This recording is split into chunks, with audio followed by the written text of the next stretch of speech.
Hey, I do not know how to start this thing. This is so weird.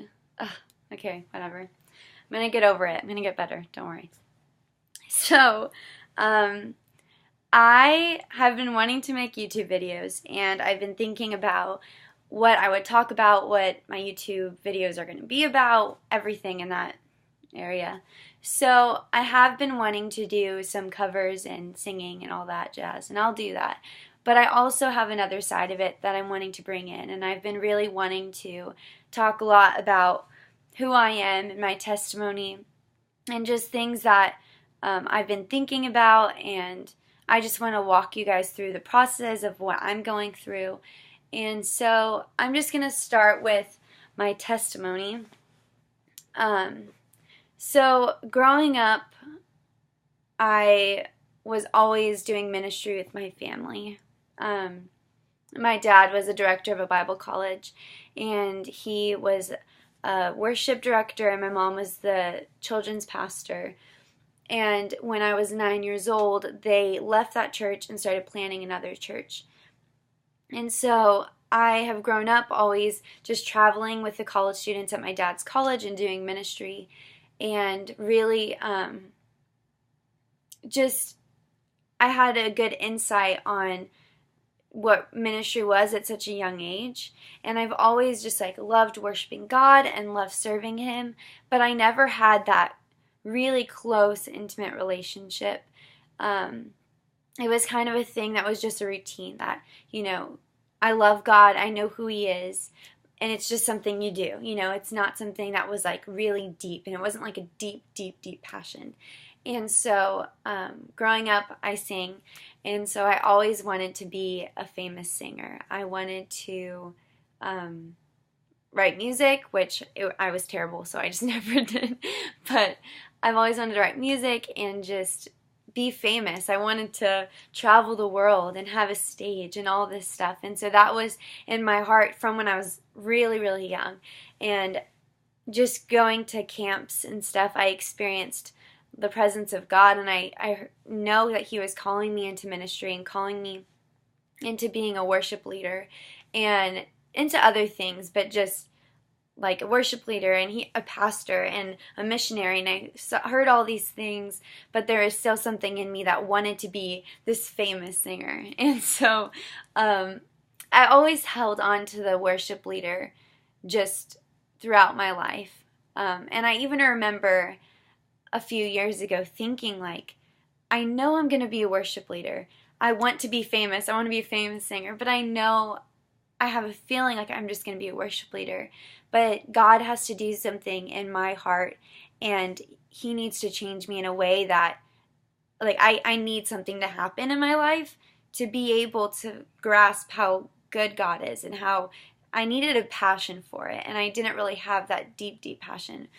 So all throughout high school, I was feeling that way, and senior year, right before senior year, I got really, really sick. And so I went to the emergency room, and I got a CAT scan, and they said that my colon was inflamed, and so I was 17 at the time. So I went to Children's Hospital, and I was there for it was over a month, so about 6 weeks, and they were just doing tests on me. Everyone was wearing masks in the room. They couldn't really be around me. They didn't know what was really wrong, so they had to be careful. And so I was just having really intense abdominal pain. And on September 2nd, on Labor Day, my colon opened up actually inside my body, and I had to have an emergency surgery because a lot of stuff went down. It was really bad. I just had to get in there as soon as possible. And so with that time, I lost 30 pounds, and I was really frustrated, and there was a really big healing process for months, physically and emotionally and spiritually, but physically it was a huge thing. I was constantly feeling the pain of what happened, and I was 93 pounds, so it was a lot of regaining my muscle, regaining my strength, and that was really challenging for me. I went through a time where I was really angry, really bitter, I had a really hard time to pray. I never doubted God. I never I knew he was always there. There was no question of whether or not I should go to church. You know, that was, I have to be at church. It was automatic. But there was something that was this deep, deep, deep pain that I didn't really know where that was and how to really get that out. And so that whole year was just, I was losing my hair, and I was just really trying to gain weight but trying to work out. It was really bad. So I was just really unhealthy, really just ill still. And so as a 17-year-old girl, that really hit me, and it was a struggle, and I saw some counselors. So I was really working through that process, really wanting to be at peace and wanting to not feel pain spiritually, emotionally, physically, in every possible way. And so I ended up going to Vanguard University, and that was when my healing process fully started. And there were just moments in my room where I would be praying, and I could see little glimpses of what God was doing in my heart, in little areas of, okay, like I see this. Now I know how it feels like to be bitter. I know how it feels like to be angry and to hurt and to not know what's going to happen. I know that the fear of the unknown. I understand that. And so I think that the Lord was really placing that in my life so that I can pour into other people and share that it's going to be okay, that it's just a season, that, it looks like it's not going to be okay, and it looks like it's the end of the world. But we are here for one purpose, and that's to glorify God.